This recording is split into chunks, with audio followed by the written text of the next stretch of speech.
Hey guys, welcome back to my channel and today's video. So today I am starting a new series on my channel, and this is something I've been wanting to do for months now, and I am just getting around to starting it now. So I'm going to be calling this series my Beginner Beauty Guru series. A lot of you guys asked me in the comments on social media, how do you start a YouTube channel? Equipment questions. So I wanted to make a whole series about topics devoted to this. So I'm gonna try and do this maybe like once a month, every 3 weeks, that type of thing, because I want to separate it out into different categories for you guys. So basically this is going to be ways that I film my videos and lighting, all those type of things, and also how I do it on a budget, because everything that I have, I did try and stay on a budget. It is hard when you are doing YouTube, but there are ways that you can kind of get around it, and I want to share those tips with you guys. Today's video is going to be on my top affordable camera lens. If you are starting out on YouTube and you are looking for a camera lens, the reason I named this series specifically Beginner Beauty Guru is because I could not find a specific series or channel that was devoted to helping out specifically beauty gurus. I found other random clips from people who weren't in the beauty side of everything. So if you are starting out on YouTube or you want to get into it and you don't know where to start, then this is going to be a super, hopefully helpful series for you guys. And also if you're looking to kind of stay in a certain price range, then also I think this is hopefully going to help you guys out.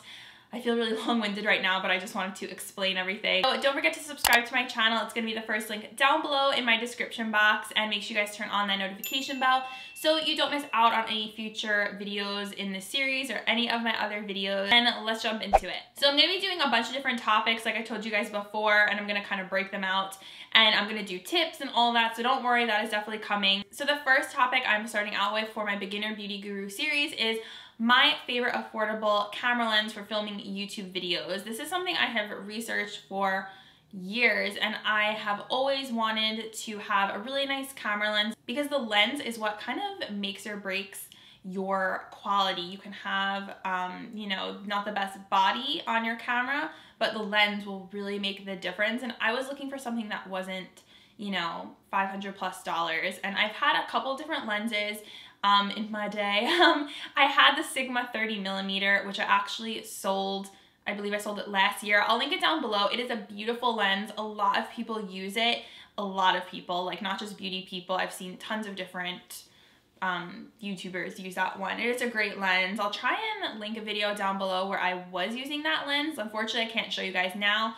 The one I'm going to mention to you guys that I want to tell you about is the one I'm filming on right now, and this is the one that I've been filming on my videos with since May, I would say. Okay, so it's not going to be like the sharpest quality and lens. Like I know some people have some crazy good lenses that it looks like you're like literally there with them, but I think this one is perfect if you are, you know, trying to stay on a budget, but you still want really good quality. So the lens that I currently film on and the one I own is actually the Canon 40mm lens. So what I love about this is that it is silent. So when I'm filming right now, you're not going to hear any noise. The issue I had with the Sigma is that it wasn't a silent lens. So when it would autofocus and I would say move around or put, you know, my hand forward, you would hear that on video, and it kind of is a little bit annoying. At least to me it was annoying. So I wanted something that is called STM, and that's basically just like a silent filming lens. So it's good for YouTube, which is what we want. This lens was kind of in the middle for me. So there are 3 different pancake lenses. That's what they're called because they look like a pancake basically, and they're very small. So that is another benefit, is that it is very small. It's good to travel with. It's not heavy and bulky. Some lenses can be like this big. This one is so tiny, so that's another reason why I do like it. So this lens is $179. So I know that might sound like a little bit much, but in the whole world of lenses, it's super affordable, because some of these can go for like $600, $700, $1,000 or more. So these are where you want to be if you have a Canon body or camera and you're looking for a good lens for filming.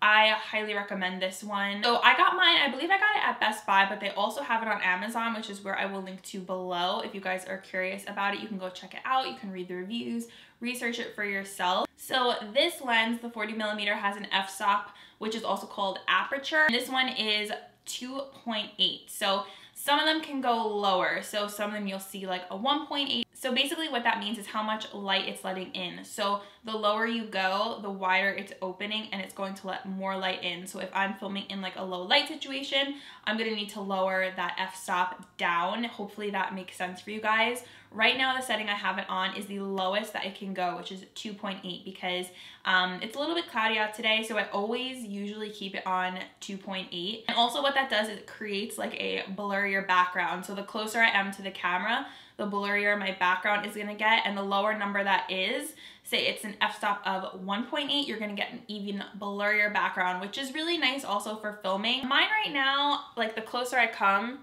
you'll kind of see the background get blurrier, so it keeps me in focus and it has the background be, you know, nice and soft. So that's a really nice effect as well. I usually kind of stand close to my background so it doesn't look too blurred or anything. Another thing I like about this is because it's 40 millimeters, I don't have to set it a mile away. You can see a pretty nice amount of space back here in my background. I'm comparing this a lot to the 50 millimeter, which is another really, really amazing lens.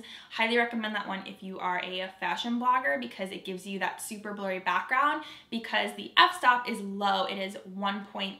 The whole thing with the 50 millimeter, it's the same as this except you have to put the camera a lot further back. So that's kind of the drawback with it. It gives a beautiful, beautiful, crisp filming quality. I'll put a video down below when I did use that lens so you guys can kind of get an idea of what it looks like. If you are working in a very small space, like I used to film in my kitchen, so I would have to push my chair back and I would have to put the camera really far back so you could kind of see more depth of field, so like all this space over here. So that's kind of the inconvenience with it if you're working in a smaller space. One of the drawbacks to this lens is that it is just a standard like lens. There's no zoom to it, so I cannot zoom in, and that's something I truly do wish I had because when I try and show you guys things close up and I put it closer, I'm getting very close to my ring light, so it gets really bright. I have to adjust the settings. If I had a zoom, I could just zoom in and the lighting and everything would remain the same.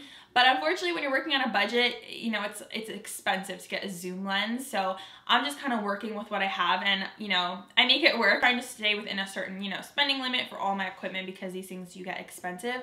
So that is a drawback. It's just like a standard, it's just a standard lens. You can't zoom it in and out. There's a word for it and I can't think of it. I also think with your lens, it's a good point of differentiation. So this lens, it kind of becomes a style for me. It's a style of my videos. You guys recognize the quality and the style of my videos, and a lot of it has to do with the lens you're using. So that's another fun little tip. Your lens can kind of make your videos you know, when you watch someone's video, you know what kind of quality to expect and you know what their videos kind of look like. It makes my videos me. So that's another thing to think of when you are lens shopping. Also, I recommend if you guys want to test out different ones, you can rent lenses and put them on your Canon camera body.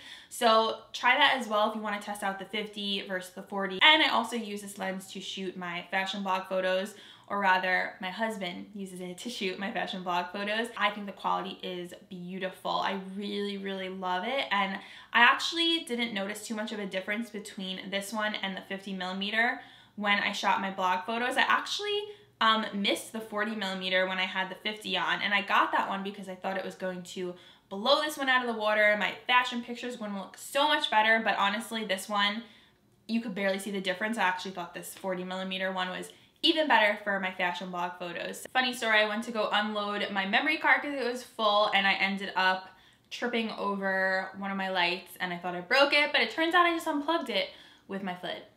So this lens, I totally recommend if you're looking for something that is super affordable, but really just great quality. Of course, in the future, I would love to get a zoom lens that's even more amazing quality, but right now this is the one that I think I'm just going to stick with until, you know, I get a bigger budget. I'm not an expert like I told you guys, but this is just what I've learned, you know, throughout the years.